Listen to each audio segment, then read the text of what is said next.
안녕하세요. 크립토TV입니다. 오늘은 차기 연준의장 후보인 케빈 헤셋이 왜 금리 인하를 조심스럽게 주장하는지 그 이유를 알아보도록 하겠습니다.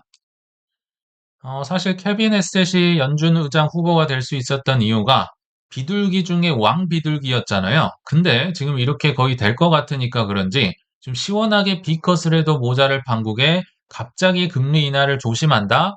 약간 뭔가 이상하죠. 그래서 한번 파고 들어가 보도록 하겠습니다. 벨리 AI라는 분이 최근에 케빈 헤셋의 말을 이렇게 잘 요약을 해줘서 가져와 봤는데요. 갑자기 이제는 연준이 조심스럽게 금리 인하를 할 때다. cautiously라는 단어를 썼네요. 아니, 시원하게 좀 기대를 하고 있었는데 왜 조심스럽다고 할까? 일단 여러 가지 언급한 내용이 있어서 살펴볼 텐데요. 굉장히 내년 경제에 대해서는 긍정적으로 보고 있습니다. 26년도 GDP 성장률 4%에 이를 수 있다. 아니, 미국이 4%면 엄청나게 높은 거죠. 지금 한국도 뭐 1점 몇 퍼센트 바라보고 있는 판국에. 그래서 1분기, 2분기 GDP가 3%만 돼도 나는 실망할 것이다. 굉장히 좋게 보고 있는 겁니다. 1분기에는 더 큰 반등이 있을 것이다. 뭐 GDP든 주식이든 다 오른다는 얘기를 하고 있고요. 셧다운은 뭐 충격이 좀 컸었다. 그리고 AI 경제는 닷컴 버블 때보다 더 빠르게 성장하고 있다. AI 버블 논란도 일축을 시켰네요. 그리고 새 공장들이 이제 문을 열면서 이제 뭐 작년부터 막 짓기 시작했잖아요. 내년에는 강한 모멘텀이 이어질 것이다. 리쇼링 정책을 옹호하고 있죠. 그리고 트럼프와 지역 연은 총재 문제에 대해서는 논의한 적은 없다. 이게 무슨 얘기냐? 이제 페드로서 이 독립성을 지킬 거야. 트럼프랑 얘기해서 이렇게 뭐 왈가왈부하진 않을 거야라고 하는데 글쎄요. 이건 좀 지켜봐야 될 것 같고요. 그러면서도 지역 연은 총재들에 대한 베센트 견해를 지지한다. 이건 또 무슨 얘기냐? 베센트의 의견이 어땠습니까? 자꾸 언론에 지역 연은 총재들 굉장히 많잖아요. 이 수십 명 되는 사람들이 계속 나와서 뭐 금리 인하를 하면 안 된다, 뭐 동결을 시켜야 된다. 너무 얘기가 많다. 좀 말 줄였으면 좋겠다. 시끄럽다. 이런 식으로 베센트가 점잖게 얘기를 했었잖아요. 그리고 금리 인하나 인상을 좀 단순화하면 좋겠다라고 했는데 아마 그 견해를 지지하는 것으로 보입니다. 근데 아무리 봐도 이 조심할 이유가 보이지 않죠. 왜 조심을 할까? 그 뒤에 이런 얘기를 하거든요. 관세가 문제다. 쉽게 결론부터 얘기 드리면 관세 상황을 봐야 된다라고 얘기를 합니다. 그러면서 232조, 301조에 근거해서 관세 카드를 옵션으로 나는 만지작거리고 있다. 이런 얘기를 하는데요. 제가 찾아보니까 이 법이 뭐 무역 확대법, 뭐 무슨 익스펜션 이런 법 이름이 꽤 길더라고요. 그래서 찾아봤는데 뭐 내용은 이렇습니다. 232조는 수입이 국가 안보에 위협이 될 때 대통령이 그것을 조절할 수 있다. 굉장히 주관적인 법이네요. 국가 안보에 어떤 게 위협이 되고 어떤 건 괜찮은지 대통령이 조절한다. 이 막강한 카드를 좀 준비를 하고 있는 것 같고요. 301조도 뭐 비슷합니다. 타국이 불공정 무역 관행을 계속 일삼을 때, 뭐 지적 재산권을 침해한다든지 기술 이전을 강제로 한다든지 아무튼 자기 마음대로 할 때 보복을 할 수 있다. 사실 이 조항을 통해서 중국에게 트럼프 일기 때도 요걸로 보복 관세를 했다고 보시면 됩니다. 그래서 이 두 개 카드를 잘 준비를 하고 있는데 지금 반대로 얘기하면 지금 조심하는 이유를 우리는 파악하고 있잖아요. 관세 때문이다. 대법원 판결이 나오지 않았다. 사실은 지금 제롬 파월과 같은 입장이 돼버린 겁니다. 막상 이게 밖에서 볼 땐 몰랐는데요. 들어오니까 제롬 파월이 좀 이해가 될 거예요. 관세 상황 보고 조금 조심스럽게 내려야겠는데요. 대법원 판결 봐야 될 것 같은데요. 이런 얘기를 했고요. 이 밑에는 본인이 실제로 한 얘기입니다. 관세를 무효화할 경우는 대규모 혼란이 발생할 수 있다. 그래서 여러 가지 이렇게 카드를 준비하고 있고 대법원 판결이 잘 나오길 바랍니다. 뭐 이런 식으로 얘기를 하고 있다. 즉 대법원 판결이 나오기 전까지는 뭐 왕비둘기든 슈퍼비둘기든 나와봤자 어차피 이날하더라도 조심스럽게 할 수밖에 없다. 이런 결론에 이르지 않을까 생각이 듭니다. 그래서 결국 미국 정부는요, 만에 하나 뭐 대법원 패소를 한다든지 또는 뭐 또 다른 위기가 또 터질 수 있죠. 뭐 AI 버블론이라든지 일본 금리 인상이라든지 여러 변수는 많이 있습니다. 그래서 이런 위기에 대비해서 완화 카드를 조금 아껴놔야 할 시점이 아닌가라고 생각이 듭니다. 그도 그럴 게 사실은 뭐 금리 인하를 할 환경은 좀 적당히 대외적으로 만들어지고는 있습니다. 보통 뭐 고용이랑 물가라고 하는데 고용은 페드에서 볼 때는 기묘한 균형을 잃었다고 하면서 사실 떨어졌지만 크게 신경을 쓰지 않고 있잖아요. 전체 인구, 노동 인구도 다 줄고 있으니까 요 정도 주는 거는 AI 시대에 괜찮다. 그리고 물가 낮아졌어요. 어젯밤에 9월 PC 개인 소비 지출 물가가 나왔는데요. 근데 이게 좀 아이러니하죠. 지금 12월인데요. 셧다운 때문에 9월 물가를 보고 지금 판단을 하고 있긴 합니다. 아무튼 이것도 8월 대비해서 0.1포인트 떨어졌습니다. 그럼에도 불구하고 금리 인하도 약간 조심스럽다고 했고요. 양적 완화 이거 굉장히 부담스러운 겁니다. 양적 완화는요. 혹자는 어떤 뭐 유튜브 TV 보시면 뭐 바로 양적 긴축에서 양적 완화로 가야 된다, 갈 수 있다 이렇게 뭐 얘기를 하시는 분들도 있겠지만 그거는 생각보단 쉽지 않습니다. 양적 완화는 역사적으로 언제 나오냐면요. 둘 중에 하나입니다. 하나는 완벽하게 경제가 박살이 나고 위기가 뭐 사건이 크게 터졌을 때 아니면 제로 금리까지도 금리 떨구고 그 뒤로도 이제 쓸 수단이 없을 때 이 둘 중에 하나일 때 정식적으로 양적 완화를 쓰거든요. 근데 아마도 이 전자가 많이 나오겠죠. 뭔가 사건이 터질 때 제로금리까지 가긴 쉽지 않으니까요. 그래서 이 양적 완화에 대해서 제가 볼 때 좀 제가 동의할 만한 의견을 갖고 계신 분이 있어서 하나 소개를 해드리면 무님이 아니고요. 닉이라는 분입니다. 이 닉이 코인뷰로의 창립자이자 또 멘사 회원이시더라고요. 뭐 머리가 굉장히 좋은 것 같은데요. 아무튼 이분이 이런 얘기를 합니다. 양적 완화는 넥스트 스텝이 아니다. 우리는 바로 갈 것처럼 생각을 하지만 역사적으로 이런 과정을 거칩니다. 양적 긴축이 종료됐다. 그러면 일단 금리 인하를 쓴다든지 다른 수단을 쓰고 쓰다가 뭔가 위기가 빵 하고 터졌을 때 그때서야 양적 완화로 갑니다.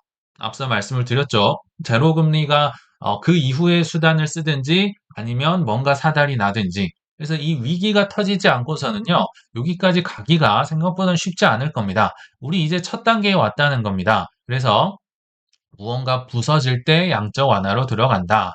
역사적인 근거를 좀 제시를 하는데요. 우리가 알고 있는 큰 사단이 났던 사건은 두 가지 있죠. 2008년도 서브프라임 모기지 사태, 그리고 2020년도 3월 팬데믹 사태. 그리고 사실 2010년이나 2012년은 뭐 작게 보면 이 서브프라임 모기지 사태의 부속품, 물론 자잘한 이제 마이너한 사건이 있긴 했지만 결국은 여기에서 벗어나기 위한 좀 연장선이라고 본다면 결국 큰 사건이 날 때 이제 양적 완화를 하더라. 그리고 하나만 더 추가를 한다면요. 23년도 3월 달에 우리 기억나시죠? 실리콘밸리 뱅크 포함해서 뭐 시그니처 뱅크 포함해서 3 플러스 1으로 사실 이 은행들은 제가 볼 땐 안 망했어도 됐는데 여기 은행들이 다 크립토랑 연관이 돼 있다 보니까 그냥 전통 금융에서 파산시켜버린 걸로 저는 이해를 하고 있고 그렇게 믿고 있습니다. 안 망했어도 됐을 것 같거든요. 아무튼 이 은행들이 다 뭐 줄줄이 망해버리니까 연준에서 사실은 양적 완화는 아니지만 그에 준하는 BTFP라는 시스템을 뭐 1년 연장하면서 유동성을 공급을 했었잖아요. 그래서 뭔가 사달이 나야 이렇게 양적 완화 또는 비슷한 흐름으로 갈 수 있다. 근데 그걸 견디면 보상을 받을 수도 있어요. 이런 위기가 왔을 때 이걸 견디면 보상을 무조건 받는다? 아니요. 받을 수도 있다고 얘기를 하네요. 굉장히 좀 정직한 이런 발언이 아닌가 싶어서 제가 한번 가져와 봤습니다. 근데 문제는요, 이 금융 엘리트라는 분들이 이때가 기회라는 거를 너무너무 잘 알고 있고, 심지어 저는 우리를 지금 농락하고 있다고 얘기를 드렸잖아요. 이게 어떤 기회냐? 이 정말 어찌할 수 없는 예민한 시기, 대법원 판결은 나오지 않았고, 사실은 저는 트럼프 대통령이 지금 때쯤이면 양적 완화라든지 또는 뭐 금리 인하라든지 뭐 여러 가지 뭐 은행 규제 완화라든지 뭐 현금 살포라든지 이런 걸 조금 이제 쓸 수 있는 가능성이 있다고 봤는데 지금은 대법원 판결이라는 변수 때문에 지금 쓸 수 없는 약간 예민한 시기라고 생각이 듭니다. 그러니까 이 시기를 어떻게 이용합니까? 그들은 한껏 저는 강세장에서 이런 기회가 나올지 뭐 그렇게 막 세게 예상 못했던 것 같습니다. 근데 그들은 이 기회를 매우 잘 이용을 하고 있네요.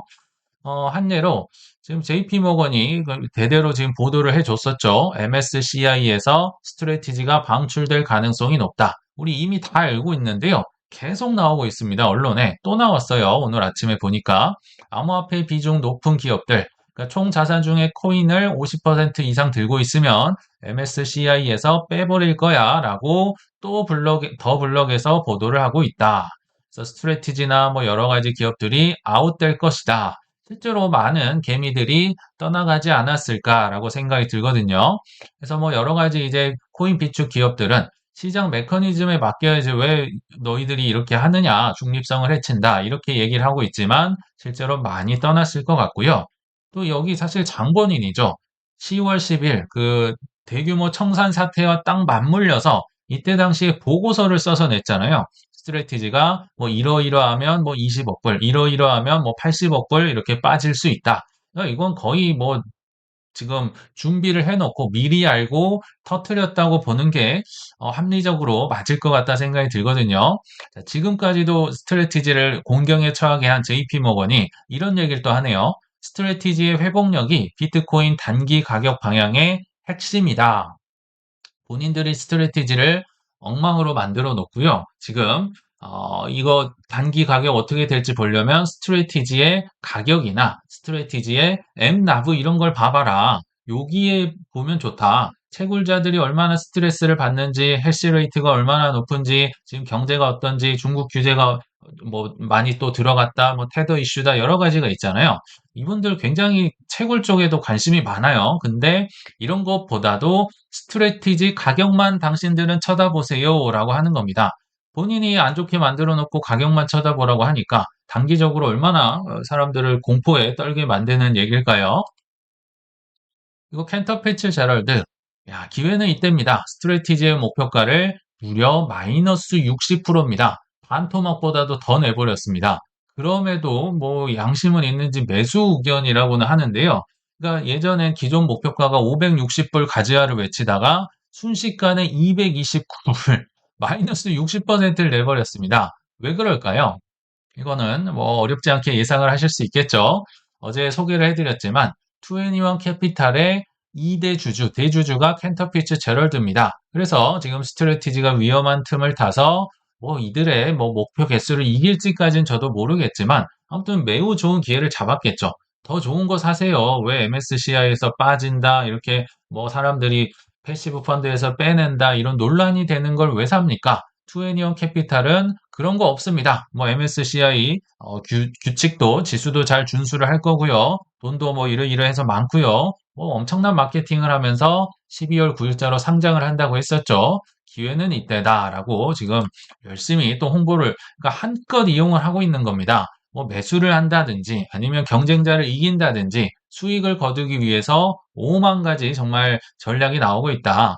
지금 JP모건의 수익 한번 생각을 해볼까요? 제가 가만히 생각을 해봤는데 저번에 보여드렸죠. 스트래티지에 대한 콜보다 풋 옵션이 뭐 열 몇 배였나요? 압도적으로 많았습니다. 이걸로 아마 짭짤한 재미를 보지 않았을까? 그리고 예전에 사놨던 MSTR 지금 꽤나 뭐 매도를 했었죠. 뭐 차익 실현도 뭐 즐겁게 해본 것 같고요.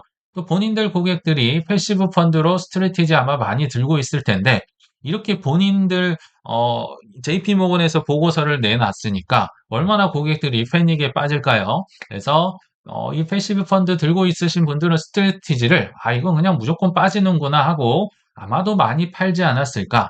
이 JP모건 같은 은행들은요, 뭐 마찬가지겠지만 수수료 장사입니다. 사람들이 오르면 막 많이 샀다가 떨어지면 팔았다가 이렇게 샀다 팔았다 해줘야 매도 수수료를 거둘 수 있습니다. 그래서 수수료도 챙겨 쓸 것이고 또 그러면서 뭘 준비했나요? IBIT 구조화 채권. 비트코인 이런 거 위험하니까요. 저희는 덜 위험한 것을 준비했습니다. 뭐 수익은 한 16% 정도까지는 웬만하면 먹을 수 있고요. 또 마이너스 30%보다 더 떨어지지 않으면 원금은 보장해 드립니다. 이런 기가 막힌 상품을 또 홍보를 하고 있죠. 뭐 이래저래 뭐 떨어지나 오르나 굉장히 많은 지금 기회를 한껏 이용하고 있지 않나 이런 생각이 듭니다. 그리고 마지막으로 그럼 우리들이 중요하잖아요. 근데 우리들이 잘하기 위해서는 부자들의 행동을 좀 따라할 필요가 있습니다. 부자들은요, 확실히 뭔가 다르니까 부자입니다. 지금은 저는 부자들이 매수하는 시기라고 의심이 아니라요, 확신을 합니다. 그 몇 가지 이유를 좀 더 보여드릴게요. 크라켄이 12월 5일이니까 뭐 어제 오후였던 것 같네요. 초고액 자산가 대상 VIP 프로그램을 출시했다. 이렇게 험난한 판국에 그것도 평균 잔고 1,000만 달러, 뭐 얼마입니까? 한 140억 정도 될까요? 엄청난 부자들을 상대로 VIP 프로그램으로 전담 매니저가 배정되고 크라켄의 신제품을 미리 이용할 수 있는 특전이 제공된다. 이분들 여기 들어와서 뭐 하는 걸까요? 크립토를 사려고 하는 게 아닐까요? 팔려고 이렇게 오거나 뭐 지금 하락장인데 뭐 떠나려고 하는 게 아니겠죠. 지금 관심이 있으니까 오는 겁니다. 이거 11월 26일자 요거 소개를 자세히 드렸습니다. 바이낸스에서도 초고액 자산가 대상 맞춤 서비스. 이것도 똑같네요. 1,000만 달러 이상 보유한 초고객 대상으로 뭐 지금 패밀리 오피스 사모펀드 등 고객 자산 운용자들에게 맞춤형 서비스를 제공한다. 어떤 서비스가 있는지 예전에 자세히 소개를 해드렸죠. ETF로 그냥 사면 그냥 사고 팔고 끝이지만 여기에 가면은 온갖 서비스와 뭐 컨설팅과 뭐 장외 거래와 여러 가지 혜택을 제공하니까 요런 데 가서 아마 대우를 받으면서 진행을 할 겁니다. 이들이 그런 VIP 프로그램을 왜 만들까요, 지금? 이분들은 아는 거죠. 단기적으로 가격은 엉망이 돼 있고, 근데 VIP 수요가 없으면 이런 걸 만들까요? 아닙니다. VIP 수요가 많으니까, 어제도 보셨잖아요. 찰스 슈왑에서도 많은 사람들이 원하니까 만든 겁니다. 비트 이더를 팔기 위해서. 그래서 VIP 수요는 올라가고 있고, 단기는 떨어져 있고, 이만큼 최적의 매수 타이밍이 있지 않으니까, 그러니까 있으니까 이분들이 VIP 프로그램을 만들고 고객의 수요를 충족하고 있다라고 보시면 됩니다. 이 뉴스 굉장히 많이 소개해 드리는데요.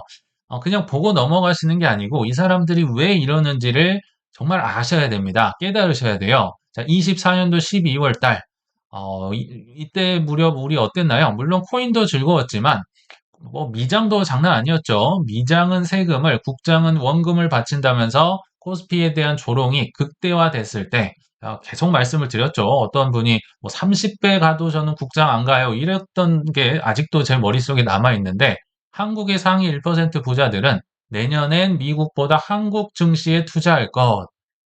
이 조롱하는 것과 전혀 다른 얘기를 하고 있죠. 특히나 52%나 되는 한국 부자들이 한국 증시 주가가 많이 안 올랐다. 아니, 지난 10몇 년간 박스권에서 박스피를 하고 있는데 다르다는 겁니다. 미국 주식이 아니라 한국 증식이 올라갈 수 있다. 그래서 이 얘기를 좀 소개를 드렸던 거. 부자들은 확실히 다르다. 그리고 김승호 회장도요, 최근에 계속, 뭐, 트윗도 하고 활동을 계속 하시고 계신 것 같은데요. 비트마인이라는 주식을 무려 160만 주를 샀다고 합니다. 원래 목표량이 100만 주였잖아요. 근데 지금 추가로 60만 주를 더 산 겁니다. 그리고 앞으로는 추가 구매 속도를 늦출 예정입니다. 이게 무슨 얘기냐면요.